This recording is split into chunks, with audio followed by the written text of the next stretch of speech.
우리 이 지역, 경남 지역의 산림 생태 환경은 전국적으로 이렇게 다른 지역하고 비교해 볼 때 현황이 좀 어떻습니까? 좋습니까? 뭐 괜찮습니까? 경남의 산림 자원은 상대적으로 매우 우수하다고 봅니다. 아, 좋군요. 예. 강원도하고 비교했을 때 강원도에는 주로 온대림이 많은데 네네. 여기는 뭐 난 온대림이 복합적으로 있기 때문에 여러 종류가 있네요. 그렇죠. 네. 그 지형도 사실 또 강원도하고도 또 차별화된 또 지형들도 갖고 있고 예. 다양한 면에서 굉장히 그 특징들을 갖고 있습니다. 예. 근데 지금 이제 오늘 그 주제를 살펴볼 때 요즘에 그 키워드가 네네. 글로컬이라서 예. 지역 개발 정책 기준으로 봤을 때 좀 이게 경남하고 전국을 좀 비교하는 것보다 네. 우리나라하고 스위스, 뉴질랜드 이와 같은 나라들을 좀 비교하면 좋을 것 같은데 네네. 우리나라는 전 국토가 산림 면적이 62.7%예요. 예. 그 스위스는 21.1%입니다. 어, 뉴질랜드는 37.6% 정도밖에 안 됩니다. 우리가 압도적으로 산이 좀 많네요. 그렇죠. 그러니까 우리나라의 특징적인 경관이 산지 또는 산림 경관이라는 걸 알 수가 있습니다. 예. 이 지방 소멸은 지역사회 인구 감소가 중요한 것처럼 보이지만 또 네. 근본적인 원인은 네. 소득과 정주 여건이 문제입니다. 예. 그러니까 지방 소멸의 맥락에서 산림, 생태 환경 등 지방의 자원들을 경제적 측면에서 좀 평가해 볼 필요가 있는데 네. 우리가 지방이라고 하면 딱 언뜻 떠오르는 게 농업하고 그 관련한 산업 그리고 농업비를 연상하게 된단 말이에요. 네네. 근데 선진국에서는 이걸 되게 포괄적으로 생각합니다. 예. 그 농업, 임업, 축산업, 예. 어업 및 관련한 2, 3차 산업을 예. 다 포괄적으로 이제 농업이라고 정리하는데 네. 중요한 점이 뭐냐면 EU 27개국의 농가당 농경지 면적 평균이 네. 25헥타르예요. 근데 25헥타르라는 건 뭐냐면 네. 약 7만 5천 평 정도 되는 거예요. 그러니까 7만 5천 평. 1인당 농가 1인당 1인당. 가지고 있는 예, 땅이 예. 엄청 넓은 거예요. 우리 그렇죠. 지역에서. 예. 그리고 이제 소농과 대농을 구별할 때 네. 그 소농의 기준이 약 5헥타르 미만일 때 이제 소농이라고 하는데 네. 이걸 이 평으로 환산하면 15,000평이에요. 그러니까 15,000평 가지면 소농인데 소농이에요, 소농. 외국에서는 예, 왜 소농입니다. 예. 그러니까 그랬을 때 이제 우리 국내 여건들을 또 비교하면 네. 국내에서 농업, 농촌 및 식품산업기본법의 시행령을 보면 네. 농업인의 기준 하나가 300평 이상의 토지를 갖고 있으면 농업인에 해당됩니다. 예. 그러니까 이게 결국 예. 만족할 만한 소득이 이런 데서 발생한다는 것은 어렵고 네. 이런 것이 결국 이제 지방 소멸하고 연결됩니다. 예. 다시 돌아와서 네네. 경남 산림 자원을 포함해서 이제 포괄적인 지방의 농촌 자원은 상당히 우수합니다. 예. 그러니까 중부 지역하고 비교해도 마찬가지고 네. 앞서 말씀드린 것처럼 외국하고 비교해도 굉장히 그 특징적이고 가치가 있는데 네네. 이런 바탕에서 이제 우리 지방 정책이 네. 해결 불가능한 농업소득 문제를 자꾸 해결하려고 하면 안 되고 예. 포괄적인 농촌 자원을 네. 생태 관광이나 농촌 관광을 통해서 농해 소득을 달성해야지만 예. 이것이 해결되는데 돈벌이가 좀 돼야지 사람들이 그렇죠. 있고 이제 그렇다니까. 예, 그렇죠. 그러니까 농해 소득을 어떻게 창출하냐가 중요한데 예. 요즘 그 전 세계적인 트렌드는 네. 시골과 도시가 이거 하이브리다이제이션이라고 해서 혼성화된다고 하는데 예. 도시 시골이 될 때 도시처럼 살기도 편하고 시골처럼 또 이렇게 자연 조건도 좋은 네. 그런 것이 되어서 정주 여건이 개선될 때 네. 이런 문제들을 해결할 수 있을 거라고 봅니다. 순천만 그러면은 지금은 이제 완전 전국적으로 유명한 예. 그런 명소가 됐단 말이에요. 어떻습니까? 조경학자로서 약간 우리 서부 경남에서 볼 때 약간 배가 좀 아픈데 우리가 더 좋은 것도 많은 것 같은데 네. 어떻습니까? 이 순천만의 특징 이게 조경학자로서 보기에 어떤 게 무엇이 그 특징이 뭐고 그 지자체에서는 도대체 이걸 어떻게 잘 활용했는지 좀 설명 좀 부탁드리겠습니다. 그렇죠. 이제 관광에서도 많은 관심을 가지지만 이게 조경에서도 굉장히 그 큰 이슈 중에 하나인데 네네. 실질적으로 이게 기사에 의하면 2023년 네. 순천만 국제 정원 박람회가 네. 개장한 지 얼마 안 돼서 한 수개월 만에 네. 600만 명을 돌파했습니다. 예. 근데 주로 이제 정원을 연구하다 보면 100만 명 이상 오면은 굉장히 큰 성공했다. 성공했다고 하는데 이거는 지금 600만. 예, 대박 중에서 대박이네요. 상당한 거. 이게 사실 그 전 세계적으로도 굉장히 큰 기록인데 네네. 이게 우리 국민 중 9명 중에 1명이 방문했다는 네네. 예, 그런 의미입니다. 예, 예. 근데 2019년에 이제 코로나 오기 전에는 이제 순천시가 이와 관련해서 포괄적으로 네. 총 1,200만 명 정도가 방문했고 예. 이때 매출이 4,332억 원 정도를 우와. 기록했어요. 예. 그러면서 이제 이 브랜드 가치가 높아지니까 네네. 가장 방문하고 싶은 도시 1위로 또 선정됐습니다. 순천이요. 예, 우리 진주 바로 옆인데. 아, 예. 예. 근데 이제 순천만의 특징에 대해서 좀 살펴볼 필요가 있는데 네네. 사실 순천만은 세계 5대 연안 습지 하나로 네. 사실상 독특한 습지 생태를 가지고 있는 것이 사실입니다. 네네. 그런데 그럼 우리가 잠깐 좀 생각해 봐야 되는 게 뭐냐면 예, 예. 그럼 이런 장소는 지리산 국립공원처럼 자연보호 대상입니다, 사실. 예, 예. 그러니까 사실 개발을 해서는 안 되는 곳이라고도 볼 수 있죠. 네. 근데 이걸 별도로 봤을 때 순천만 국가 정원이 조성된 행사장이 조성된 지역은 네. 1960년대 70년대부터 네. 농업 정책으로 조성된 사실 간척 농지입니다. 네. 그러니까 농업용 그러니까 용지가 농지였죠. 예, 예. 그러면서 이제 순천시가 지금 이해를 가지고 2009년에는 이것을 생태계 보전지구로 지정하게 되죠. 예. 우리가 사실 순천이라는 도시 자체가 네. 서울에서 멀리 떨어진 전라남도 해안에 접한 중소도시입니다, 사실. 예, 예. 지방 소멸이 될 만한. 예, 예. 근데 오늘의 키워드 중 하나가 이제 소멸인데 네. 순천만의 이 연안 습지하고 예. 국가 정원이 그 조성된 장소는 좀 분리해서 볼 필요가 있습니다. 네. 이 정원 박람회라는 것은 예. 이제 지역 활성화 산업입니다. 이것은 네, 오늘 이제 네. 생태를 얘기하지만 예. 산업인데 정원 박람회는 사실상 원예 박람회 일종이에요.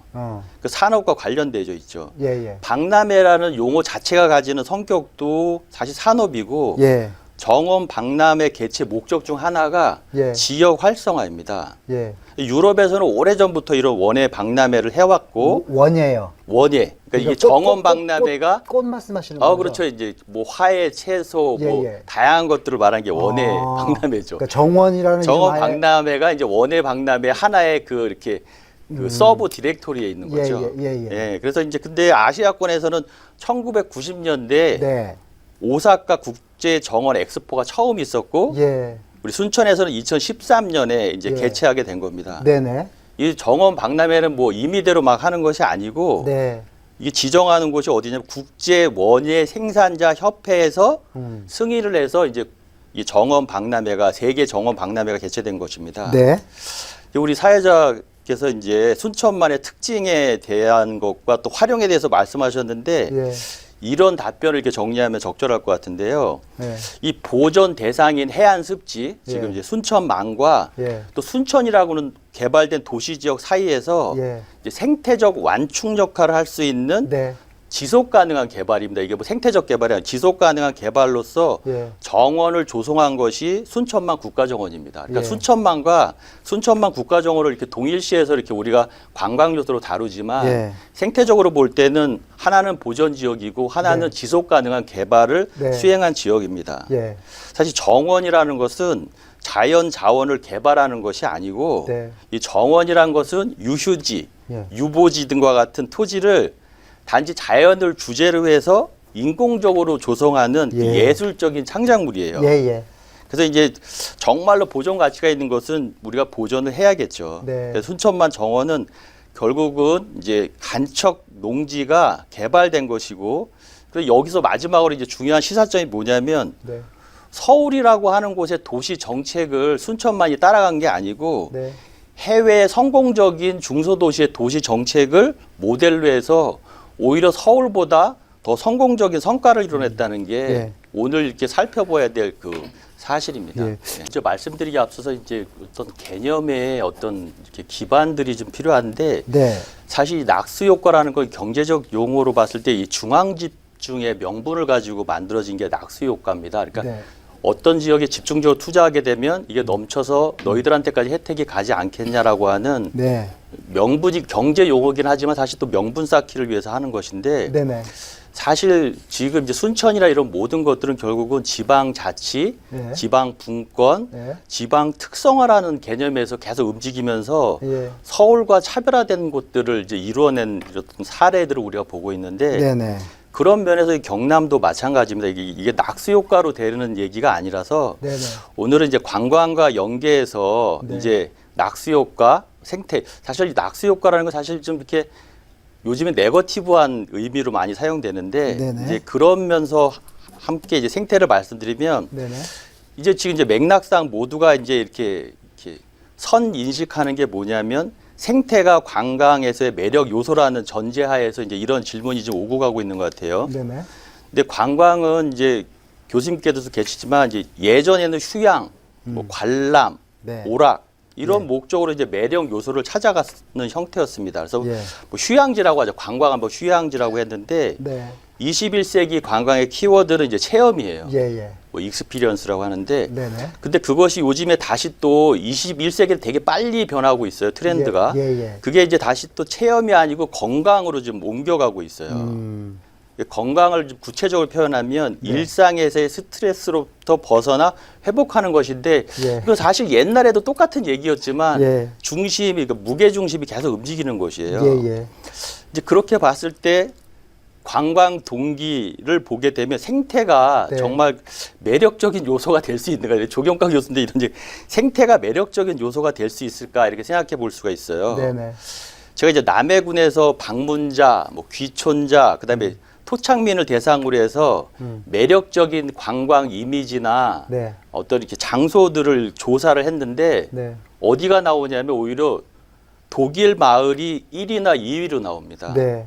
이제 그 의미는 뭐냐면 자연 자원 위에서 네. 문화 자원이나 역사 자원이 아까도 계속 요즘 트렌드가 이제 키워드가 이래서 예. 혼성화될 때 네. 매력 요소가 되는 것이지 예. 생태라는 거 하나를 가지고 순천만에 있는 그 갯벌 때문에 커진 게 아니고 네. 정원이라고 하는 어찌 보면 사람들이 그걸 이제 생태라고 하지만 이게 산업입니다. 그 산업. 예. 약간 친환경적인 산업을 통해서 만들어진 거죠. 그러니까 마케팅을 잘한 거죠. 그렇죠. 이제 예. 그런 거예요. 예. 근데 그것을 이제 우리가 네. 이렇게 어떤 키워드를 잡을 때 생태라는 것을 하고 있지만 예. 우리는 이제 이것을 이제 사회 문제를 지방 소멸이라는 걸 해결하려고 하기 때문에 네. 대중들에 대한 그냥 이렇게 보편적인 어떤 메시지를 주는 게 내러티브를 준다고 하는데 내러티브를 주는 게 아니고 네. 문제를 좀 봐야 될 것 같아요. 예. 물론 이제 생태적으로 순천, 여수, 광양이나 이런 이 전체 전남 동부 지역의 공통점이라고 하면 네. 사실 생태적으로는 해양 경관 자원이겠죠. 네네. 그런데 또 사회 생태적으로 봐요. 이걸 생태라는 게 뭐 자연 생태도 있지만 사회 생태로 보게 되면 네. 일단 이 사람들은 유사한 문화 자원을 갖고 있죠. 전남이라고 하는 문화 자원을 갖고 있어요. 네. 근데 이런 게 필요한 게 아니고 네. 지방의 특성화라는 측면에서 보게 되면 네. 차별에 대한 매력 요소가 있어야지만 관광이 유입이 되겠죠. 유입이 그렇겠죠. 되고. 차별화. 그래서 예. 영대 관광이라는 것이. 예. 이제 순천은 자연 관광이 강하다고 하면 네. 여수는 아까도 말씀드렸지만 2012년 세계 박람회를 중심으로 해서 예. 오히려 해양 경관하고 건축 경관을 강하게 결합하면서 지금 이렇게 어떤 매력 요소를 만들고 있는 겁니다. 네. 또 광양도 해양 뭐 자연 요소들은 많지만 여기서 우리가 굉장히 특징적인 게 뭐냐 포스코가 만들어내는 광양 제철소가 네. 굉장히 매력적인 관광 자원이죠. 예. 그래서 이제 정리하면 네. 이 순천만 국가정원은 최종 목적지일 수도 있지만 네. 매력의 우선순위가 떨어지게 되면 결국은 경유하는 목적지가 될 수도 있죠. 예. 이제 서로 간의 접근성이 있기 때문에 당연히 연계 관광이 일어나는 것은 예. 어찌 보면 그냥 기본적인 이론에 불과합니다. 네. 다만 이제 어떠한 지자체가 방문자들이나 또 여러 사람들에게 매력 요소를 상승시킬 수 있을 것인가. 네. 경남도 마찬가지. 경남의 낙수 효과를 기대할 게 순천의 낙수 효과를 기대할 게 아니고 네. 우리의 그 차별화된 어떤 매력 요소를 찾아내는 게 중요한 그럴 것이지. 것 같습니다. 예. 낙수 효과라는 거는 벌써 이 경제에서는 굉장히 부정적으로 지금 사용되는 알겠습니다. 용어입니다. 예. 그 진주를 비롯해 가지고 다 녹색 도시라는 키워드에 관심이 많아지는데 이게 좀 뭡니까 녹색 도시 어떤 의미인지 거기에 대해서 간략하게 좀 설명 좀 해주시겠어요? 이제 쉽게 이렇게 우리가 이미지화 시키게 되면은 네네. 사실 그 싱가포르를 좀 보면 좋겠어요. 예. 우리가 순천만 국가 정원과 또 비슷한 시기에 2012년에 네네. 싱가포르도 마찬가지로 그 간척지를 메워가지고 가든스 바이 더 베이라고 했는데 사실 싱가포르라는 나라는 사실 금융이 아마 중심이 돼 있고 우리에 비해서 뭐 기술, 과학, 문명이라는 것이 아마 미치지 못할 텐데도 네네. 오히려 이제 우리 순천만은 국내 이슈가 됐지만 네. 이 가든스 바이 더 베이라는 거는 국제적인 이슈가 됐어요. 예. 그러니까 정원을 만들어내고 생태를 만들어내는 유럽도 아닌 아시아권에서 이런 일이 일어나는데 네. 녹색 도시에 대해서 한번 그럼 말씀드리면 이런 것이에요. 이제 녹색 도시에 대한 관심은 결국 이제 요즘에 체감하고 있는 이제 환경 문제가 이제 모두가 인식되면서 네네. 녹색 도시에 대해서 관심도 많이 있죠. 이제 관광을 떠나서도 네. 그다음에 이제 사람들이 건강이나 주거 환경 개선에 대한 요구 때문에도 네. 이제 녹색 도시가 지금 이제 굉장히 부상되고 있어요. 예, 예. 그래서 이제 지금 말씀하신 뭐 여러 가지 기대 효과 중에 사실 녹색 도시라는 것은 우리가 이게 도시 계획의 일종이에요. 그래서 시민의 관심 증가가 이렇게 있으면 있을수록 뭐 이렇게 지방 도시에서는 정책을 수행할 때 네. 굉장히 수월한 효과가 있어서 네. 관심이란 것은 굉장히 좋습니다. 근데 사실 녹색 도시를 좀 잘 이해해야 되는데 녹색 도시는 옛날에는 이제 생태 도시라고 그랬어요. 네. 에코시티, 예. 지금 뭐 그린 시티라고 하는데 예. 최근까지도 사람들이 이 생태 도시를 이해할 때 자연보호가 생태 도시라고 이제 생각을 하고 생태 도시 계획이라고 생각을 해요. 네. 근데 이제 이 생태란 용어에 대한 인식들이 좀 이렇게 좀 잘못된 부분들이 있어요. 예. 이 생태는 이제 생태 시스템적으로 그러니까 환경은 공간 안에 어떤 요소들이 들어있는 걸 환경이라고 하고 생태는 이런 여러 가지의 어떤 상호작용들을 보는 건데 네. 그런 면에서 이제 생태 시스템이라는 걸 좀 이해해야 됩니다.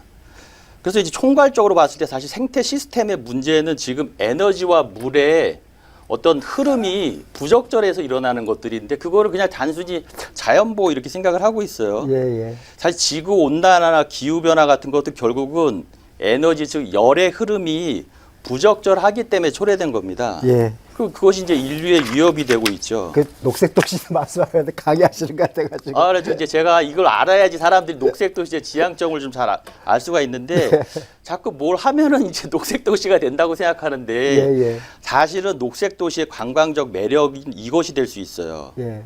에너지 저감할 수 있는 도시. 독일에 보면은 굉장히 생태 도시라고 해가지고 우리가 생각하는 게 아니고 뭐 친환경 에너지를 쓰고 뭐 에너지를 저감하고 중수를 재활용하고 하는 것을 보러 가는 도시 중에 하나가 네. 녹색 도시예요. 이제 예. 우리가 생각하는 그런 그러니까 지금 녹색 도시 그러면 예. 뭐 나무 심고 뭐 자연 보호하는 게 아니라 에너지를 연결시켜 갖고 그렇죠. 우선은 에너지의 효율성을 도달시키는 것이 이제 녹색 도시의 네네. 기본이고 네. 그 다음이 바로 이제 식물, 토양 이런 걸 가지고 녹지 면적을 확대하는데 이것의 임팩트는 사실 그렇게 크지가 않아요. 예. 여러분들이 다리미 한번 안 쓰는 게 나무 엄청나게 심는 것보다도 효과적인 거예요, 사실. 네, 알겠습니다. 그래서 이제 말씀드리게 이제 말을 끊으면 예. 미국의 볼티모어란 시는 지금 네. 축소되는 도시라고 해요. 예, 예. 그래서 이러다 보니까 이제 계속 그 도시 정원 활동을 하면서 네. 녹지 면적이 저절로 증가하고 있어요. 예. 일부러 증가시키려고 하는 게 아니고. 네네. 아마 우리 지방 도시도 아마 녹지 면적이 저절로 증가할 거예요. 이제 사람들이 예. 빠져나가면. 예, 예. 뭐 그런 것들을 생각해서 우리가 생태 도시를 접근해야 되는데 예.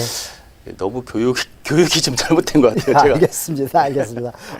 제가 질문 드렸다가 강의 들어가서 너무 어려워서. 예. 그럼 우리 다음 질문으로 한번 넘어가 볼게요. 지금 우리가 이제 우리 지역의 그 생태 관광 자원에 대해서 한번 이제 알아봤는데요. 그럼 이제 우리가 이걸 어떻게 제대로 활용하고 또 우리 지역 발전으로까지 이어지게 할 것인가, 그렇게 하려면 우리가 지금 무엇을 해야 되는지, 어떤 과제를 가지고 어떻게 풀어야 되는지, 여기에 대해서 한번 지금 이제 토론을 좀 해봤으면 좋겠습니다. 허 교수님, 지금 이제 제가 질문하면은 강의하지 마시고요. 너무 어렵게 하시면은 네네. 채널이 돌아갑니다. 그러니까 쉽게 좀 설명을 예. 해주시길. 우리 최근에 우리 서부 경남의 이 지자체들이 지금 말씀하신 것처럼 생태 환경에 대해서 관심도가 이제 예. 점점 막 높아졌습니다. 네. 자, 이런 높아진 관심도가 어떤 결실로 이어지기 위해서는 제일 뭐가 필요하다? 이게 필요하다. 좀 말씀 좀 해주십시오. 제일 필요한 건 사실은 네. 이건 이제 뭐 관광에서도 그렇고 모든 데서 나타나고 뭐 정책에서 나타나는데 지역민의 그 지지와 참여가 굉장히 중요하죠. 예, 예. 사실 이제 제가 이게 외국에 많이 다녀보다 보면 예, 예. 사람들이 대부분 어디 가서 자원봉사를 했다고 하는 사람이 굉장히 많아요. 네네. 그리고 이제 생태 도시 아까 녹색 도시하고 관련해서 또 네네. 다시 말씀드리면 네. 런던에서 이게 양봉하는 사람을 만났어요. 예, 예. 근데 이 사람이 어떻게 런던에서 양봉을 하냐 그러니까는 런던에 꽃이 많아서 런던에서 양봉할 수 있고 예. 오히려 교외로 나가면 꽃이 없어서 양봉하기가 어렵다는 거예요. 우리 생각하고 완전히 완전히 다르죠. 지자체의 관심도가 이제 결실을 맺기 위해서는 네. 사실은 이제 뭐 경제 활성화도 해야 되고 삶의 질도 개선해야 되고 네. 일자리 창출도 해야 되는데 네네. 그런 면에서 저는 오히려 이게 지금 하고 있는 게 생태 산업에 집중했으면 좋겠어요. 예. 생태 산업이 뭐냐면 정원 산업이에요. 예예. 영국에서는 정원 사업 때문에 2017년에 네. 39조 원의 시장을 우와. 만들어냈고 일자리 창출은 57만 개를 했어요. 57만 개. 예. 우리 정부가 뭐 5만 개 한다 막 그랬는데 네. 이런 그 생태 산업, 정원 산업에 집중하면서 57만 개 일자리를 창출한다. 예예. 대단하네요. 그렇죠. 그래서 정원 도시를 만드는 것이 사실은 순천은 정원 도시예요. 생태 도시라는 거는 생태 도시에 더 구체적으로 들어가면 이제 정원 도시가 되는데 네. 이 정원 도시란 것도 사실 도시 계획의 일종이에요. 영국에서 만들어진 도시 계획인데 네. 이러한 걸 통해서 우리가 요즘에는 이제 오히려 서울 안에 시골을 만들어야 된다. 서울의 가치를 높이기 위해서. 네네. 반대로 시골에다가 또 시골스럽게 하려고 하면은 제가 강원도 어느 마을에다 생태마을 조성한다니까 다들 반대하는 거예요. 예. 여기서 더 어떻게 생태가 되냐고. 예. 그렇기 때문에 우리가 예.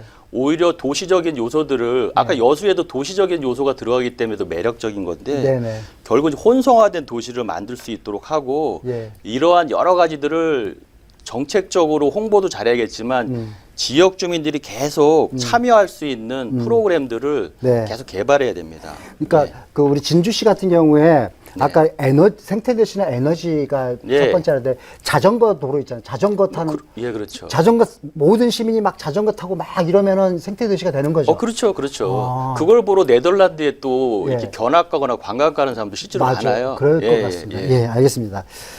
생태 관광 연계에 대해서 한번 물어볼게요. 전남하고 경남하고 생태 관광 연계의 어떤 방안, 장점 뭐 이런 것들 말씀해 주시고요. 마무리 발언해 주시면 예. 좋겠습니다. 사실 뭐 생태 관광이라 모든 관광의 연계라는 거는 반드시 일어납니다. 그건 뭐 이론화된 것인데 네네. 다만 그 규모를 어떻게 이제 확대할 것인가가 문제예요. 네네. 근데 이런 그 연계 규모를 확대시키는 것은 사실 체류 일수가 증가돼야 됩니다. 네네. 저는 쉽게 말하면 이제 부동산 정책을 좀 바꿨으면 좋겠어요. 뭐냐면 요즘에는 그 다지역 거주자들이 많아지고 한국에서도 이제 경남과 서울에서 피서 피안을 목적으로 이제 사람들이 이렇게 다지역에 거주할 수 있는데 부동산 소유가 굉장히 제한적이에요. 제가 외국에 있어 이제 덴마크인을 만났는데 덴마크인은 런던에도 집이 있고 프랑스에도 집이 있고 덴마크에도 집이 있어요. 그래가지고 날이 풀리면 덴마크에 살다가 또 런던에 왔다가 프랑스에 왔다 갔다 하는데 네.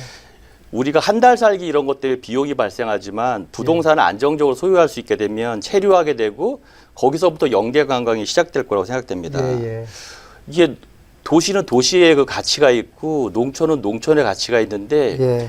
이 사람들이 다양한 라이프 스타일을 제공하지 못하고 그런 것들이 좀 빈약하기 때문에 일례로 우리가 이제 프랑스에 이게 시골스러운 남프랑스에 사람들이 굉장히 많이 놀러 가요. 네. 보게 되면 라벤더가 막 넓게 펼쳐져 있는 그런 곳을 보려고 아니면 해바라기를 보려고 가는데 네. 사실 우리 농촌도 그와 같은 어떤 가능성들이 굉장히 많지만 네. 최근에 이제 흥미로운 곳이 이제 그 함양에 가면은 와인 농장, 우리가 와이너리 관광을 많이 가는데 네네. 함양에도 그런 곳이 있어서 저도 가보고 하면 네. 굉장히 이제 매력적인 것 같아요. 예, 예. 그러니까 이 농촌에서의 그 라이프 스타일이 네. 도시인들에게 매력적이고 네. 이 사람들이 장기적으로 체류할 수 있는 예. 그런 것과 함께 부동산 소유를 좀 수월하게 할 수 있는 예. 이러한 일들이 좀 정책이 좀 있으면 좋을 되게 것 좋은 같은데 생각인 것 같아요. 특히 또 경과는 뭐 마지막으로 말씀드리면 올망졸망한 산들이 사실 많아요. 네. 그 유럽에 가면 대부분 다 평평해가지고 이게 우리와 같은 경과를 보기가 어렵고 제가 외국인들도 많이 초청해서 이렇게 보여주면 예. 너무 신기한 거예요. 이렇게 올망졸망한 산들이 높지도 않은 산들이 네. 이와 같은 경관과 또 역사성이라든지 문화라든지 또 우리가 이 발전한 그 과학기술 문명을 가지고 네. 정말 좀 이렇게 살만한 지방 예. 도시를 만들게 되면 네. 지방 소멸이라는 것은 어떻게 보면 기후에 지나지 않을까 이런 생각을 합니다.